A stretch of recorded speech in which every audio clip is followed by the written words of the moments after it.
అసలు మీ love journey ఏ ఊర్లో మొదలైంది? అసలు మీ ఇద్దరు మొదటి కలయిక ఫస్ట్ టైం మీరిద్దరూ కలుసుకున్నప్పుడు చూసుకున్న వెంటనే లవ్ ఎట్ ఫస్ట్ సైట్ అంటారు, అలా మొదలైందా? ఇందాక మీరు చెప్పారు కొంత 5 years తర్వాత ఏదో ఇచ్చేసామని. దీనికి బేజం ఎక్కడో పడి ఉంటుంది యాక్చువల్గా. దాని గురించి కొద్దిగా చెప్పండి. ఫస్ట్ టైం చూసింది ఇంటర్లో సార్. ఆ తర్వాత నన్ను చూసిన తన ఫీలింగ్స్ తను చెప్తేనే బాగుంటుందేమో. చెప్పండి. స్టార్టింగ్ చెప్తే కొంచెం ఫన్నీగా ఉంటుంది. తనని చూసిన తర్వాత ఈ అమ్మాయి బాగుంది, చాలా హుషారుగా ఉంది అనిపించింది ఇంటర్మీడియట్లని.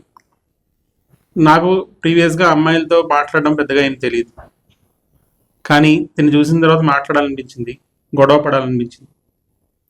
సో ఏ విధంగా అయినా చేద్దాం అని ఎలాగ మాట్లాడదాం అనుకున్నాను. అక్కడి నుంచి ఆ అమ్మాయిని ఏడిపించడం మొదలుపెట్టాను. భయపెట్టడం, చిన్న చిన్నవి ఏడిపించడం మొదలుపెట్టాను. సో అక్కడి నుంచి స్టార్ట్ అయింది మాకు. సో ఇంటర్ కంప్లీట్ అయింది, డిగ్రీలో కలిసి అనుకోకుండా ఒకే కాలేజీలో జాయిన్ అయ్యాము, కలిసి చదువుకున్నాము, కంబైన్ స్టడీస్ చేసాము. మా మిగతా ఫ్రెండ్స్తో కూడా కంబైన్ స్టడీస్ చేసాము. అంతా బాగా జరిగింది. లవ్ ఎట్ ఫస్ట్ సైట్ అన్నట్టుగా ముందే అది ఎందుకు కలగలేదు? అప్పుడు సడన్గా ఫీలింగ్ కలగడానికి ఏదో కారణం ఉంటుంది కదా. అదే సార్, ఫస్ట్ టైం చూసినప్పుడు ఇద్దరికి ఇన్ఫాక్చుయేషన్ ఉండేది. కాకపోతే అది చెప్పే ఏజ్ అయితే కాదు.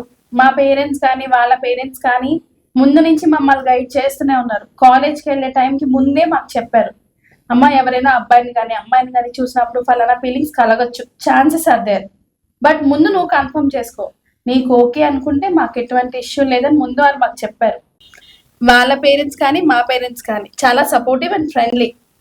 బేసిక్గా వాళ్ళు టీచర్స్ అవడం, తర్వాత ఫ్రెండ్లీగా ఉండడం వలన మేము ప్రతిదీ వాళ్ళతో షేర్ చేసుకునేవాళ్ళం.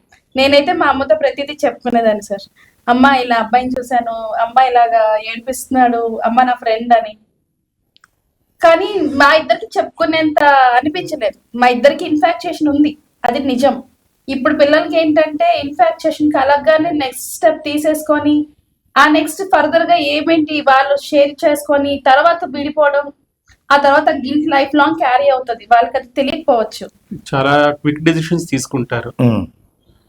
సో మెయిన్ డెసిషన్ తీసుకోవడానికి మాకు 5 years పట్టింది. మేము జెన్యూనా కాదా, ఇది ఇన్ఫాక్ట్ చేసినా లేకపోతే నిజంగా లవ్వా, మేము కలిసి షేర్ చేయగలమా, నడవగలమా, లైఫ్ లాంగ్ ఉంటామా, మేమిద్దరం డిసైడ్ చేసుకుని ఒక మెచ్యూరిటీ లెవెల్స్ వచ్చిన తర్వాతే నెక్స్ట్ స్టెప్ వేసాం సార్. ఓకే.